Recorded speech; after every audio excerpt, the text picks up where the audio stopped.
Hello parents, my name is Dr. Kalpis Roya and I'm a pediatrician.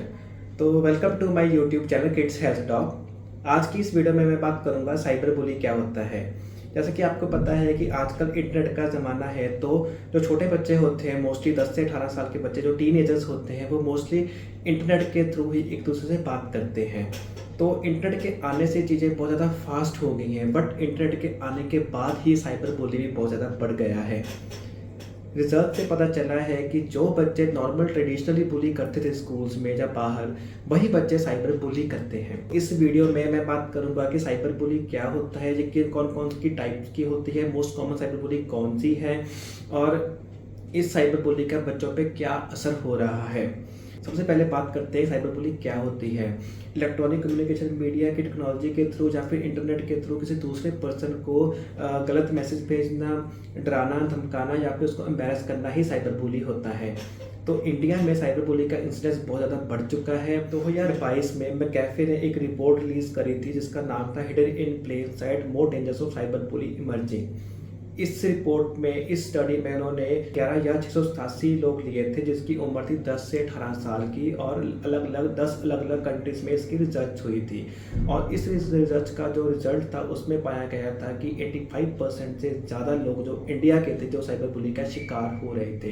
इन 85% बच्चों में 42% बच्चे mainly racism का शिकार हुए थे। तो अब बात करते हैं कि साइबर बुली टीनेजर्स में क्यों कॉमन है। इसके कई कारण हो सकते हैं। जो मोस्ट कॉमन कारण है वो है एनोनिमिटी, मतलब इंटरनेट के थ्रू आप कोई भी फेक प्रोफाइल या फेक यूजर नेम बना के किसी को भी मैसेज कर सकते हो।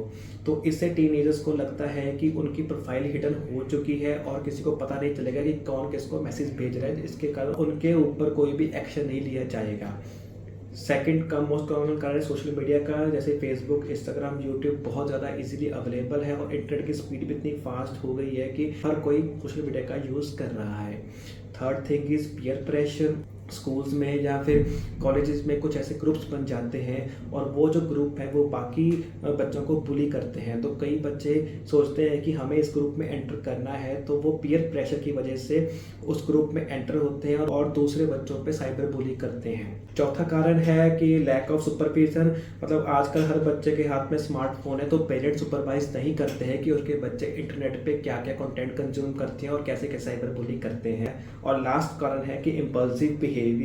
जो टीनेजर्स होते हैं, 10 से 18 साल के बच्चे होते हैं, उनका ब्रेन इतना डेवलप नहीं हुआ होता है, वो बहुत ज़्यादा इम्पल्सिव होते हैं, बहुत ज़्यादा एग्रेशन होती है और वो किसी भी चीज़ को सोच समझ कर नहीं करते हैं। अब बात करते हैं कि कौन कौन सी टाइप्स होती है साइबर बुली की। फर्स्ट इज हरासमेंट, ये मोस्ट कॉमन होती है। इसमें आता है कि आप इंटरनेट के थ्रू किसी दूसरे को हर्टफुल या फिर एम्बैरेसिंग मैसेज भेजते हो। सेकंड इज एक्सक्लूजन, इसमें आता है कि किसी दूसरे पर्सन को इंटेंशनली किसी ग्रुप से निकाल देना या फिर उसको सोशली आइसोलेट कर देना।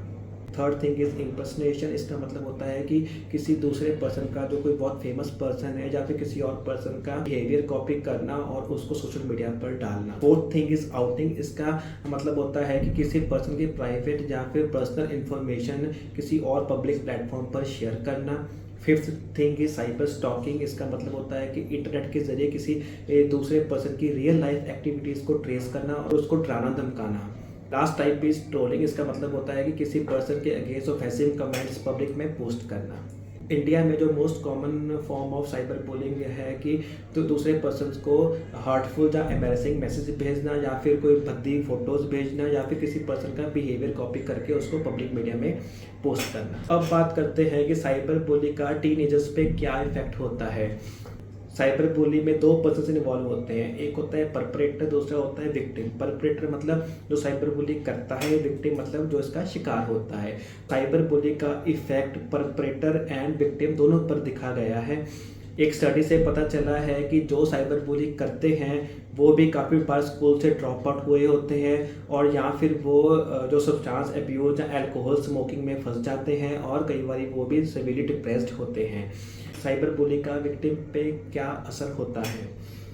जिस पे साइबर बुली हुई होती है वो भी सिवियरली डिप्रेस्ड होता है, मेंटली डिप्रेस होता है, कई बार उनको सुसाइडल थॉट्स आते हैं, सुसाइडल का आइडियाज़ होते हैं, वो सुसाइडल को अटेम्प्ट भी करते हैं। तो स्टडीज़ के अकॉर्डिंगली जो साइबर बुली का शिकार होते हैं उन बच्चों को रात को नींद नहीं आती है और नाइटमेयर्स भी होते हैं।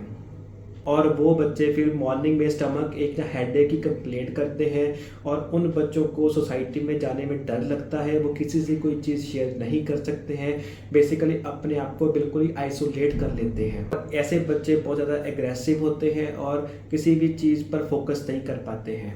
गर्ल्स में ये इंसिडेंस ज़्यादा देखने को मिला है एज़ कम्पेयर टू बॉयज़। तो अब बात करते हैं कि अगर आपका बच्चा साइबर बुली का शिकार हुआ है या फिर आपने बच्चे ने साइबर बुली करी है तो क्या करना चाहिए।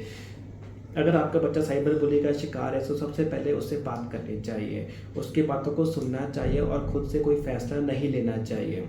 सेकेंड थिंग इज, जो भी साइबर बुली आपके बच्चे के साथ हुई है तो उसको प्रॉपर रिकॉर्ड रखना चाहिए। अगर वो किसी सोशल मीडिया पे जैसे व्हाट्सएप, इंस्टाग्राम, फेसबुक या यूट्यूब पे किसी ने कोई कमेंट या कोई स्टेटस दिया है तो उसको एक स्क्रीनशॉट खींच के उसका प्रूफ रख लेना चाहिए और साइबर बुली की अथॉरिटीज़ को रिपोर्ट करना चाहिए।